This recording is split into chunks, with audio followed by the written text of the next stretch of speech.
ሰላም ጤና ይስጥልን ውድ የተከበራችሁ የኢትዮ ኤምኤስ ቤተሰቦች እንደምን አላችሁ? የእግዚአብሔር ፍቅር ሰላም ከእናንተ ጋር ይሁን እያልን ወደ ዛሬው ቪዲዮአችን ከመሸጋገራችን በፊት ይህን ቻናል ላይክ፣ ሰብስክራይብ እንዲሁም ቪዲዮ ለብዙዎች እንዲደርስ ሼር በማድረግ እንድትተባበሩን በጌታ ፍቅር እንጠይቋችኋለን። ወደ ቪዲዮ እንግዲህ የዛሬው ቪዲዮ ብዙዎቻችን ሁኔታው በጣም ያጋጥመናል። በቤተክርስቲያን ላይ ብዙዎቻችን የሚያጋጥሙ ሁኔታዎች አሉና እነዚህ ሁኔታዎች ምንድናቸው? አንዳንድ ጊዜ ሁላችሁም ታውቃላችሁ፣ የገጠማችሁም ልትኖሩ ትችላላችሁ።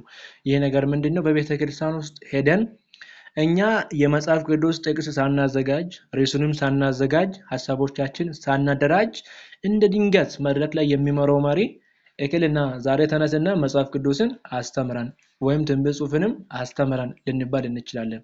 በዚህ አይነት ጊዜ በጣም እንደነግጣለን። ምክንያቱም ስላልተዘጋጀንበት እንደነግጣለን። አይምሮአችን ይረበሻል። ገና እኛ ጋር ሰዓት የለም። ገና መጽሐፍ ቅዱስ ርዕሶችን መፈለግ ጥቅሶችን እየፈለገን እንደነዚህ አይነት ሁኔታዎች በሚፈጠሩበት ጊዜ የምንጨናነቅበት አጋጣሚዎች አሉ። እንዲህ አይነት ነገርን ለመቅረፍ አንድ አፕሊኬሽን ወደ እናንተ ይዤ መጥቻለሁ። እንግዲህ ይህ አፕሊኬሽን እንደምትመለከቱት አፕሊኬሽኑ ይኸው በቀይ ምልክት የሚታየው አፕሊኬሽን ነው።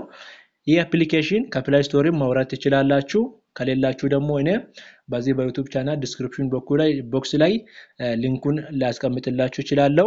በዚህ አፕሊኬሽን ተጠቅማችሁ ያንን የተሰጣችሁን ፕሮግራም ወይም ስብከትም ሆነ ትምህርቱን ማስተማር ትችላላችሁ። ምክንያቱም ይህ አፕሊኬሽን በራሱ ርዕሶችን አውጥተው ከርዕሱ ካወጣው ርዕሱ ጋር የሚገናኙትን የሚመሳሰሉትን የመጽሐፍ ቅዱስ ጥቅሶችንም በመምራት ሁሉንም ነገር አቀናጅቶ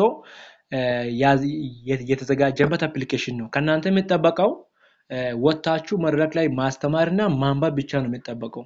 አፕሊኬሽኑ ርዕሱን ራሱ ይመርጠዋል፣ መርጦ ያዘጋጅቷል። ደግሞ ከርዕሱ ጋር የሚገናኙትን ጥቅሶችንም መርጦ ራሱ ሙሉ ነገር ያዘጋጀ ነው። ስለዚህ እናንተ የሚጠበቀው መድረክ ላይ ወጣችሁ መስበክ ብቻ ነው። አንድ አፕሊኬሽኖች እንደ ክሊክ ሲታረጉ ይኸው በአንድ አይነት ሁኔታ ያመጣላችኋል። ይኸው እንደምትመለከቱት ብዙ አይነት ርዕሶች አሉ። ከነዚህ ርዕሶች ውስጥ ለእናንተ ደስ ያለውን መምረጥ ትችላላችሁ። ቃል አለ፣ the word፣ እንዲሁም ደግሞ ፍርሃት አለ፣ freedom from fear። የሌሎች ነገሮችም አሉ። በጣም ብዙ አይነት ርዕሶች አሉ በዚህኛው አፕሊኬሽን ውስጥ። እናንተ የፈለጋችሁትን መርጣችሁ በዛው ሰዓት ማስተማር ትችላላችሁ። ለምሳሌ እኔ አንዱን መርጬ ዝም ብዬ ልግባ።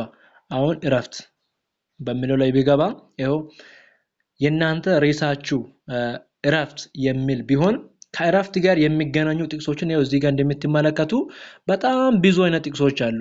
እነዛን ሁላ ጥቅሶችን ማንበብ ትችላላችሁ። እንኳን ስብከት እንኳን ቢሆን ከነዚህ ከሁሉ ጥቅሶች አንዳንድ ሐሳቦችን ከራሳችሁ እየጨመራችሁ መስበክም ሆነ ማስተማር ትችላላችሁ። ምንም አይነት መደንገጥ፣ ምንም አይነት መጨነቅ እንዴ ዛሬ እኮ ለኔ ተሰጠኝ ርዕሱ እንዴት ብዬ ልናገር፣ እንዴት ሆኜ ላስተምር፣ ከየት ላስተምር፣ ርዕሱን ከየት ላምጣ፣ እንደዚህ አይነት መጨነቅ ከዛሬ በኋላ አይኖርም ብዬ ተስፋ አደርጋለሁ። እንዲሁም ይህን ከፈለጋችሁ ይኸው በዚህም አለላችሁ።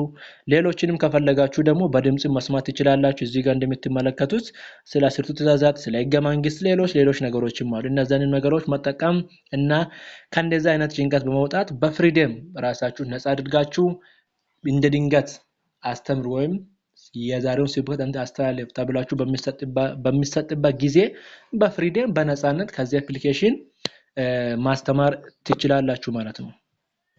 ስለዚህ አፕሊኬሽኑን ተጠቀሙበት። በሌላ ቪዲዮ እስከምንገናኝ መልካም